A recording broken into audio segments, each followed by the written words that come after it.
Series of incident যখন হয় তখন বুঝতে হবে এখানে কোনো কালো হাত কাজ করছে এবং বাংলাদেশকে অস্থিতিশীল করা এবং হাসিনাবিহীন বাংলাদেশ, এই বাংলাদেশ ঠিকমতো চলছে না, এটা আন্তর্জাতিকভাবে দেখানোর জন্য এটা দেশীয় এবং বিদেশি শক্তির হাত আছে। দেশি বিদেশি শক্তি ষড়যন্ত্র করে লাগাতার অগ্নিকাণ্ড ঘটিয়ে হাসিনাবিহীন বাংলাদেশ ঠিকমতো চলছে না তা দেখানোর চেষ্টা করছে বলে অভিযোগ করেছেন বিএনপির যুগ্ম মহাসচিব রুহুল কবির রিজভী। 20 অক্টোবর সোমবার কুমিল্লার 14 গ্রামে অন্ধ কণ্ঠশিল্পী জাহাঙ্গীর আলমকে দেখতে এসে এই মন্তব্য করেন তিনি। এ সময় এসব অগ্নিকাণ্ড কিংবা বিশৃঙ্খলা ফেব্রুয়ারির নির্বাচনে কোনো বাধা হবে না বলে উল্লেখ করেন তিনি।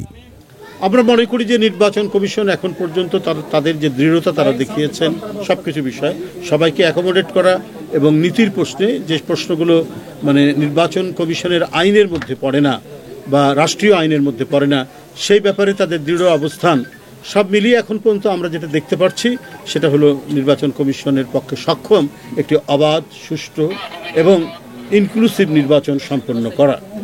সাংবাদিকদের প্রশ্নের জবাবে বিএনপির মহাসচিব রুহুল কবির রিজভী প্রশাসনের ভেতর ফ্যাসিবাদের যেসব দোসররা আছে তাদের বিরুদ্ধে দ্রুত ব্যবস্থা গ্রহণ করতে সরকারের প্রতি আহ্বান জানান এবং সরকারের যেটা উচিত হবে এই নাশকতার এই ঘটনাগুলো যাতে পুনরাবৃত্তি না হয় সেই ক্ষেত্রে তার প্রশাসনকে জাগ্রত রাখা এবং প্রশাসনের ভিতরেও দোসরদের যে লোকরা আছে তারা সেখানে যে অবস্থান করছে, যে বিষয়ে আমরা বারবার বলেছি, এদের বিরুদ্ধে আপনি দ্রুত ব্যবস্থা গ্রহণ করুন।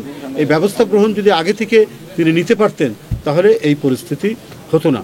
তো আমার বিশ্বাস যে এই ক্ষেত্রে অন্তর্বর্তীকালীন সরকার তারা তাদের সকল শক্তি এবং তারা তাদের সমস্ত একাগ্রতা দিয়ে যাতে কোনো ধরনের নাশকতার আর পুনরাবৃত্তি না হয় সেই প্রচেষ্টা করবেন। সম্প্রতি বিএনপির ভারপ্রাপ্ত চেয়ারম্যান তারেক রহমানকে নিয়ে কুমিল্লার 14 গ্রামের মুন্সিরহাট ইউনিয়নের ফুলমুড়ি গ্রামের অন্ধ কণ্ঠশিল্পী জাহাঙ্গীর আলমের গাওয়া একটি গান সামাজিক যোগাযোগ মাধ্যমে ভাইরাল হয়।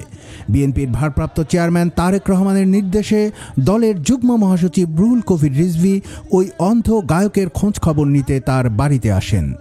এর আগে চান্দিনায় জুলাই আন্দোলনে নিহত এক শহীদের কবর জিয়ারত করেন রুহুল কবির রিজভী।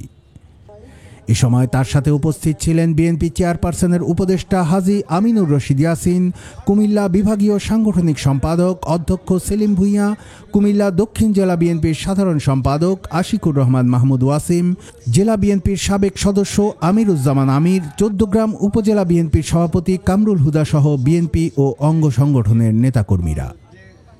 কুমিল্লার কাগজ নিউজ ডেস্ক।